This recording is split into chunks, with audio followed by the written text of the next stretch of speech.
6 months after my wife left me for my brother, they came back to my door begging for help. My brother had bruises under his eyes. My wife was crying so hard she could barely stand. And my parents were behind them, looking at me like I was the only person left who could fix the disaster they had created. But before I tell you what they wanted from me, you need to understand what happened 6 months earlier. Because 6 months ago, I still believed I had a family. I still believed my wife loved me. And I still believed my brother was just selfish. Not dangerous. Not cruel. Not the kind of man who would look me in the eye while stealing my life. My name is Daniel. I was 34 years old when my marriage ended. My wife's name was Claire. We had been married for 7 years. Not perfect years. But good ones. At least, I thought they were good. We had a small house outside Columbus. 2 cars. A dog named Ranger. A mortgage we were paying down slowly. And a life that looked normal from the outside. I worked as a project manager for a construction company. Claire worked part-time at a dental office. My younger brother, Marcus, was the family problem. Everyone knew it. Everyone denied it. Marcus was 31, charming, irresponsible, and allergic to consequences. He borrowed money and forgot to pay it back. He lost jobs and blamed bad managers. He crashed my father's truck and somehow made my father apologize for getting angry. That was Marcus. Always the victim. Always misunderstood. Always one more chance away from becoming a better man. And my parents believed him every time. My mother used to say, Marcus just needs support. My father used to say, he'll grow out of it. I used to believe them. Then I stopped. 3 years before everything happened, Marcus moved back into my parents' house after losing another apartment.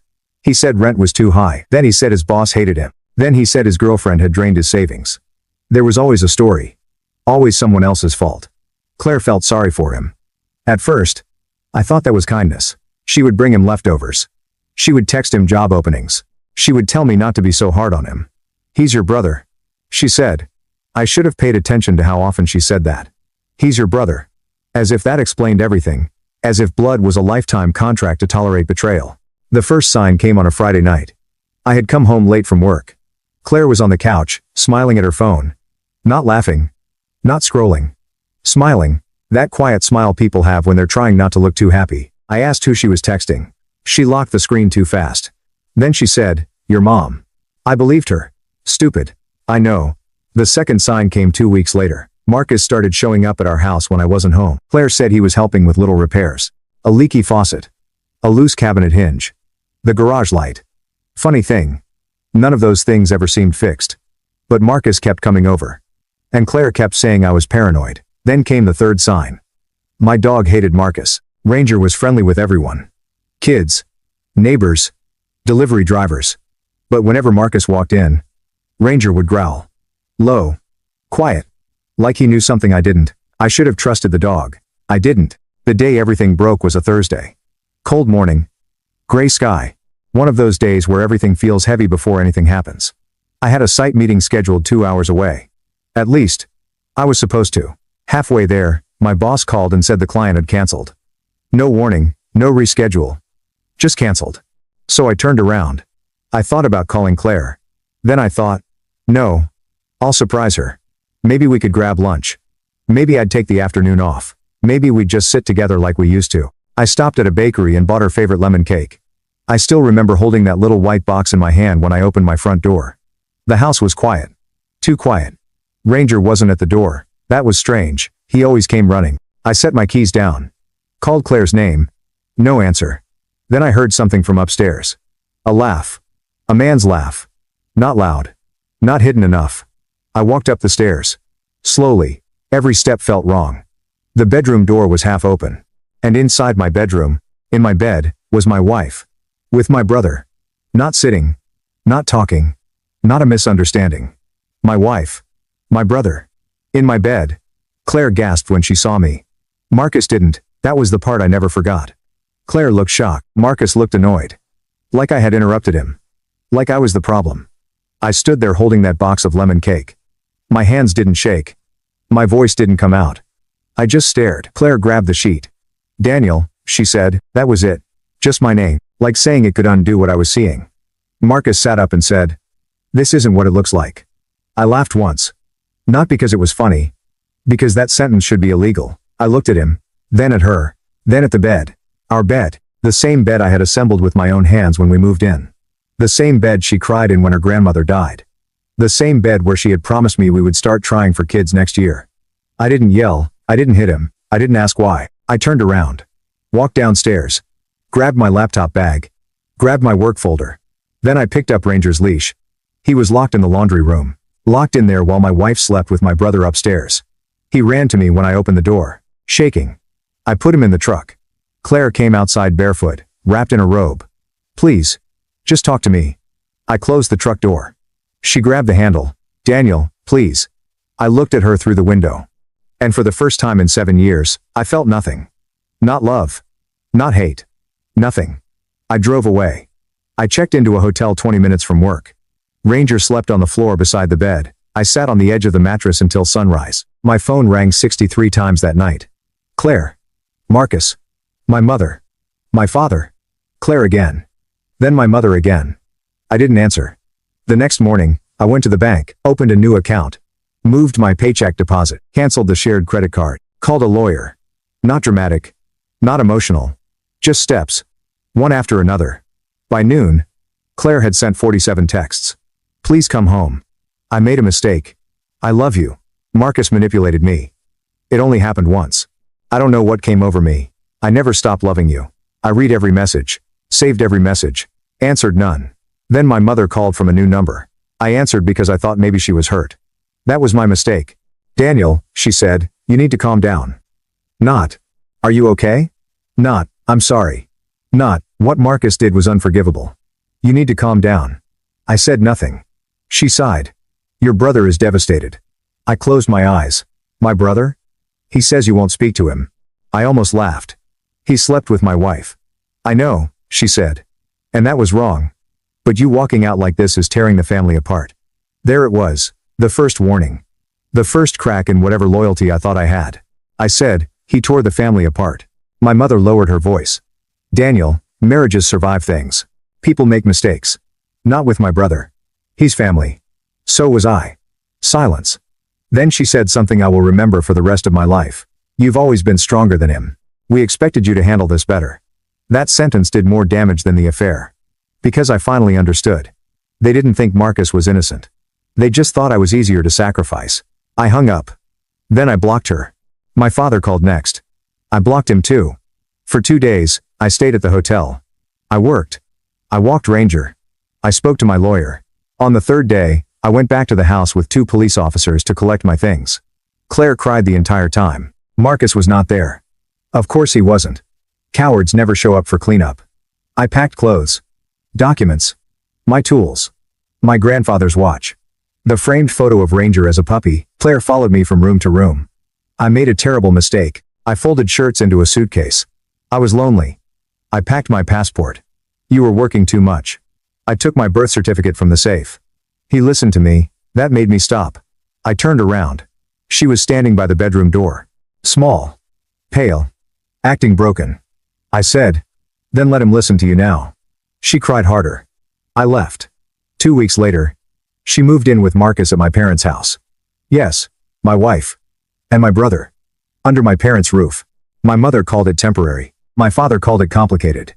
My sisters called it unfortunate. I called it exactly what it was. A choice. They chose him. Then they chose her. Then they expected me to stay quiet so everyone else could feel comfortable. Christmas came 3 weeks after I found them. My mother sent an email. Subject line, family dinner. No apology, no shame, just logistics. Dinner at 6. Bring something if you want. We should all talk. I stared at that email for a long time. Then I went. Not because I wanted reconciliation. Because I needed to see it with my own eyes. I needed to know if they were really that far gone. They were. Marcus was sitting in my old chair. Claire was beside him. My mother was in the kitchen acting busy. My father was pouring drinks. My sisters hugged me like nothing had happened. Like I was late for dinner, not walking into my own humiliation. Claire stood when she saw me. Her eyes filled with tears. Marcus stayed seated. Of course, dinner lasted 32 minutes. I counted. At minute 12, my mother said, I think we should all agree that nobody wanted this. I looked at Marcus. He was chewing roast beef. At minute 18, my father said, the important thing is that we don't lose each other. At minute 24, my older sister said, Daniel, you have to admit, you've been emotionally distant for years. I put my fork down. Claire looked at her plate. Marcus looked at me. Not ashamed. Smug. At minute 32, my mother touched my hand and said, "Maybe this happened for a reason." I stood up. No one moved. I said, "You're right." My mother looked relieved. I looked at Marcus. "Now I know exactly who all of you are." My father said, "Sit down." I didn't. Claire whispered, "Daniel, please." I looked at her, then at my parents, then at my sisters. "You can have each other." I walked out. No slam door. No speech. Just gone. That night, I blocked every number, filed for divorce, put the house on the market through my lawyer, changed my locks at the apartment I rented, changed my emergency contacts, changed my life. The first month was ugly. I won't pretend it wasn't. I barely slept. I lost 15 pounds. Ranger and I ate a lot of takeout. I worked too much. I drank too much coffee. I stared at walls. But I did not call them. Not once. Month 2 was quieter. The divorce moved forward. Claire tried to delay it. Then she tried to cry through her lawyer. Then she tried to claim I was abandoning her financially. That didn't work. We had no children. Both of us worked. And she had chosen to move in with the man she cheated with. My lawyer enjoyed writing that sentence. Month 3, the house sold. I took my half, paid my debts, put the rest away. Month 4, I started sleeping again. Month 5, I bought a used truck. Month 6, I was almost okay. Not healed. Not happy, but steady. I had a routine. Work. Gym. Dog park. Dinner. Sleep. No family drama. No wife lying beside me. No brother borrowing money. No mother telling me to be the bigger person. Just peace. Then, on a rainy Tuesday night, someone knocked on my apartment door. Ranger growled before I even stood up. That told me enough. I checked the people. Claire. Behind her stood Marcus. Behind him, my parents. All 4 of them. Soaked from the rain, standing outside my door like ghosts from a life I had buried. I didn't open it right away. I watched them. Claire was crying. Marcus looked thin. My father looked older. My mother had her hands clasped like she was praying. Claire knocked again. "Daniel. Please. We know you're home." I opened the door. Just enough. Ranger stood behind my leg, growling. Claire looked at him and flinched. "Good. What do you want?" I asked. My mother started crying immediately. "Can we come in?" "No." My father said, "Son. Please. This is serious. You have 2 minutes." Marcus looked away. Claire wiped her face. "We need help." I waited. She swallowed. "It's Marcus." I looked at him. He still wouldn't meet my eyes. "What about him?" My father stepped forward. "He's in trouble." I almost closed the door. My mother reached out. "Please. Just listen." So I listened. Not because I cared. Because I wanted to hear how low they had fallen. Marcus had lost his job. Then he lost another one. Then he borrowed money. Not from a bank.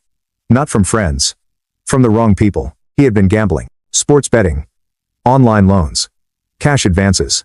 Anything he could touch. He had used my parents' credit cards. Then he had taken out a loan using my father's information. Then, apparently, he had convinced Claire to co-sign something. Then that something became many things. And now they owed almost $70,000. Due immediately. Or close enough to immediately that they were standing at my door in the rain. I looked at Claire. "You left me for that?" Her face crumpled. Marcus snapped, "You don't have to be cruel." I smiled. Small. Cold. "No. I don't have to be anything." My father said, "We're not asking you to forgive him tonight." "Good. We're asking you to help keep him safe." I stared at him. Then at my mother.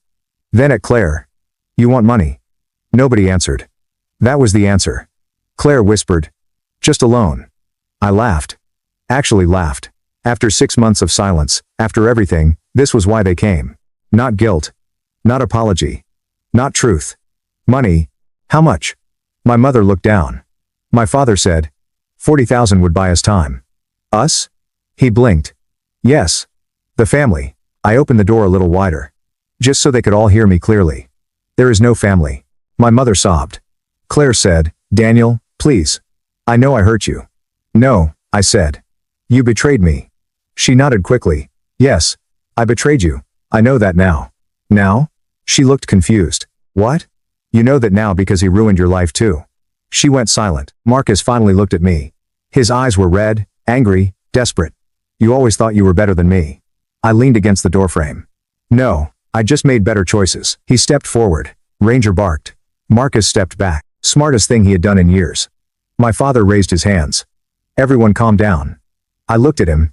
That's what you said at Christmas. He looked away. You told me to calm down while he sat at your table with my wife. My mother whispered. We made mistakes. You made choices. Claire cried harder. I wanted to call you so many times. But you didn't. I was ashamed. No. You were comfortable. That hit her. I saw it. The sad mask slipped. For half a second, anger flashed across her face. There she was. The real Claire. Then she recovered. You don't understand what it's been like. I looked at Marcus. Actually, I think I do. My father pulled an envelope from his coat. Documents. Of course. There are always documents when desperate people find your door. He held it out. These are the loan papers. We're not lying. I didn't take them. I never said you were lying about being broke. Marcus muttered. Unbelievable. I looked at him. You slept with my wife. Moved into my parents' house with her. Let them blame me. Burned through their money. Buried her in debt. And now you're standing at my door calling me unbelievable? His jaw tightened. Claire put a hand on his arm. That made me smile again. Still protecting him. Still choosing him. Even when he dragged her into the mud. My mother said, Daniel, we know you have money from the house. There it was. The real reason. I nodded. So that's why you came. My father said. It's not like that. It is exactly like that. We are desperate. So was I. Silence. When I walked into my bedroom and saw them together, I was desperate. When I came to Christmas dinner and watched all of you defend him, I was desperate. When I signed divorce papers alone, I was desperate. I looked at each of them. You weren't there. My mother said. We didn't know how to handle it. No, you knew. You just didn't want to handle Marcus. Marcus snapped. You think this is easy for me? I stared at him. Then I said. Good. He stepped forward again. My father grabbed his arm. Marcus. I almost wished he would try. Not because I wanted to fight, because my doorbell camera was recording everything. And unlike 6 months ago, I was ready. I pointed up. They all looked. Small black camera. Red light. Recording. Claire's face changed first. Then my father's. Then Marcus's. I said, everything you've said tonight is saved. My mother whispered, why would you do that? Because I learned from all of you. I closed the door. Not fully. Just enough to make the point. You have your answer. Claire put her hand against the door. Daniel, wait. No, please. I have nowhere else to go. That made me pause. I looked at her through the gap. What happened to my brother being your future? Her face twisted. He's not who I thought he was. I nodded. That makes 2 of us. Then I closed the door. Locked it. They stood outside for another 5 minutes. My mother cried. My father knocked twice. Claire begged. Marcus cursed. Then they left. I made tea. Fed Ranger. Sat at my kitchen table. And opened my laptop. Because something about the way my father held that envelope bothered me. Not the debt. Not the begging. Something else. He looked scared. Not embarrassed. Scared. So I started digging. I searched public court records. Marcus's name. Claire's name. My parents' names. At first. Nothing unusual. Small claims. Traffic tickets. Old debts. Then I found it. A civil filing from 3 weeks earlier. A lender. Marcus as défendant. Claire as co-défendant. And one more name. Mine. My full legal name. I stared at the screen. Read it twice. Then a third time. There was a loan document attached. $48,000. Signature page. My signature. Except it wasn't mine. It was a bad copy. Close enough for someone who had seen it on old paperwork. Not close enough for me. Marcus had forged my name. Or Claire had. Or both. My stomach went cold. Not angry. Cold. This was no longer family drama. This was fraud. I downloaded everything. Saved copies. Cloud. External drive. Email to my lawyer. Then I pulled my old divorce folder from the cabinet. Bank records. House sale documents. Emails. Texts. Screenshots. The Christmas email. The messages from Claire after the affair. Everything. I built a timeline. Not emotional. Not dramatic. Clean. Date. Event. Evidence. At 1:12 a.m. I emailed my lawyer. Subject. Possible identity fraud. He called me at 7:04 the next morning. His first words were, do not contact them. I said, wasn't planning to. He said, good. We're going to make this very uncomfortable for them. I liked that sentence. By noon, we had filed a fraud report. By 3, my credit was frozen. By 5, the lender had been notified that the signature was disputed. By the next morning, Marcus called from an unknown number. I didn't answer. Then Claire called. Then my father. Then my mother. I didn't answer any of them. At 10:30, my lawyer forwarded me an email from the lender. They were opening an investigation. At 11:15, Marcus sent a text. You're going to destroy me over a signature? I stared at it. A signature. Like he had borrowed a pen. Like stealing my identity was a small misunderstanding. I replied once, through my lawyer, do not contact me again. Then I blocked the number. That afternoon, my mother showed up at my office. Reception called me. There's a woman here saying she's your mother. I closed my eyes. Tell her I'm unavailable. She says it's an emergency. Tell her to leave. 5 minutes later, security escorted her out. I watched from the second floor window. She stood in the parking lot crying into her phone. 6 months earlier, that would have broken me. Now, I felt tired. That was all. The investigation moved fast. Faster than I expected. The lender had copies of emails, application records, IP addresses, uploaded ID documents. And that was when the second surprise hit. The forged signature was not the worst part. They had used an old scan of my driver's license. A scan that had been stored in Claire's email from when we refinanced the house. Claire had access. Marcus did not. Unless she gave it to him. My lawyer called it conspiracy. I called it exactly what it was. They had tried to drag me back into their mess before they ever knocked on my door. The begging was not the first plan. It was the backup plan. The first plan was to make me responsible without asking. That night, I sat at my table with Ranger asleep at my feet. I opened a blank document. Column 1. What happened? Column 2. Who knew? Column 3. What proof exists? Then I started building the file. Page 1. Affair timeline. Page 2. Christmas dinner summary. Page 3. Divorce records. Page 4. Doorbell camera transcript. Page 5. Loan application. Page 6. Forged signature. Page 7. Driver's license upload. Page 8. Lawyer's fraud notice. No insults. No rage. No dramatic language. Just facts. Facts are cleaner than revenge. And much harder to deny. I sent the file to my lawyer. Then I waited. 3 days later, my father called from a number I didn't recognize. This time, I answered. Not because I wanted to, because my lawyer had told me to keep records. The call was recording. Daniel, he said. His voice was rough. What? Your lawyer contacted the lender. Yes. You reported Marcus. Yes. He could go to jail. Then he should have thought about that before committing fraud. My father exhaled. Please don't say it like that. Like what? Like he's some criminal. I looked out the window. He is. Silence. Then my father said, Claire says she didn't understand what she was signing. I almost laughed. She uploaded my license. She says Marcus told her you had agreed. Did she call me? No. Did she email me?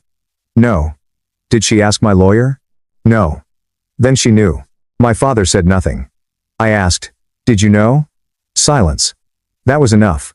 I closed my eyes. You knew. He whispered. Not at first. There it was, not at first, the family motto. We didn't know at first. We didn't mean to. We were trying to help. It got out of hand. I said, when did you know? He didn't answer. When? Dad? He swallowed. After the approval. I nodded even though he couldn't see me.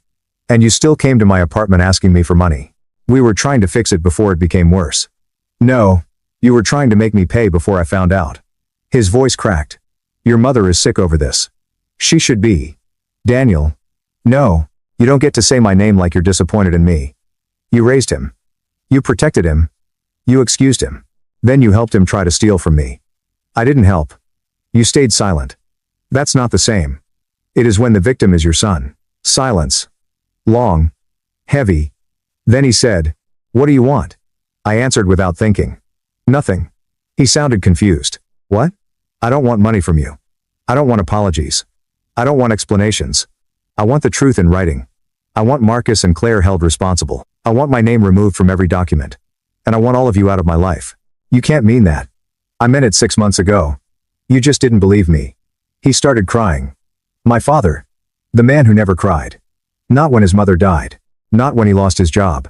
Not when I caught his favorite son sleeping with my wife. But now, when consequences reached his doorstep, he cried. I felt nothing.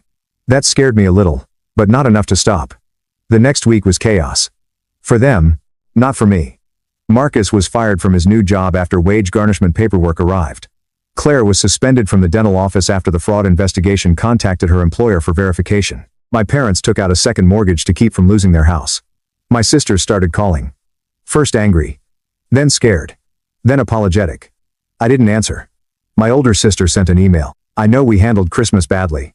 But this is too far. You're destroying mom and dad. I forwarded it to my lawyer. My younger sister sent a voicemail. I listened to the first 10 seconds. You always act like you're perfect.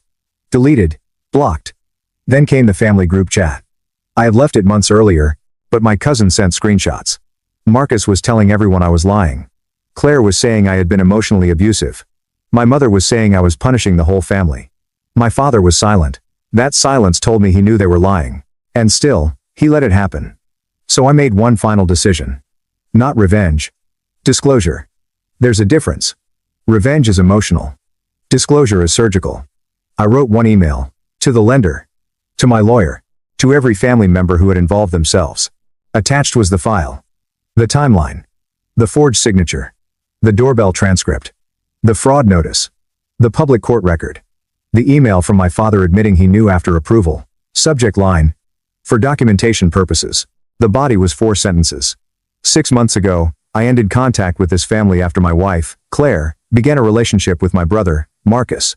Recently, Marcus and Claire attempted to involve me in a loan using a forged signature and my personal identification without consent. The attached documents are provided only to correct false claims currently being circulated. Do not contact me unless through legal counsel. I hovered over send. Only for a second. Then I clicked. The read receipts started within minutes. My cousin first. Then my aunt. Then both sisters. Then my mother. Then Claire. Then Marcus. My phone exploded. I turned it face down. Made dinner. Fed Ranger. Watched a baseball game. At 8:40 p.m., my cousin texted from a number I hadn't blocked. Holy hell. I'm sorry. We didn't know. I didn't respond. At 9:05, my older sister emailed again. Did Dad really know? I didn't respond. At 9:18, my mother called 16 times. At 9:31, Claire sent one message. You ruined my life. I looked at it for a long time. Then I typed. No. I returned it. Blocked. Marcus didn't text until midnight. 3 words. You're dead to me. I almost smiled. Then I blocked him too. By morning, everything had collapsed. Claire had moved out of my parents' house. Marcus had disappeared for 2 days. My mother was telling relatives she was having chest pains. My father finally admitted to my sisters that he knew about the loan before they came to my door. That broke them. Not the affair. Not Christmas. Not the begging. The loan, because now it could touch them too. Funny how morality wakes up when liability enters the room. 2 weeks later, I got a letter from the lender. My name had been removed from the account. The fraud claim was accepted. Marcus and Claire remained responsible. Possible criminal referral pending. My lawyer said, that's about as clean as it gets. I thanked him, then I asked him to send one more letter. Cease and desist. To all of them. My parents. Marcus. Claire. My sisters. No calls. No visits. No workplace contact. No third-party messages. Any further contact would be documented as harassment. He sent it on a Thursday. Friday was quiet. Saturday was quiet. Sunday morning, my father came anyway. He stood outside my apartment building holding an envelope. I saw him from the parking lot as I came back from walking Ranger. He looked smaller than I remembered. Older. His shoulders were bent. His face was gray. For 1 second, I saw the man who taught me to ride a bike. The man who clapped when I graduated. The man I used to call when my car made weird noises. Then I remembered Christmas. I remembered my bedroom. I remembered the loan. He said, please. 5 minutes. I kept walking. Daniel. Ranger growled. I stopped 10 feet away. You're violating a legal notice. He held up the envelope. It's a letter.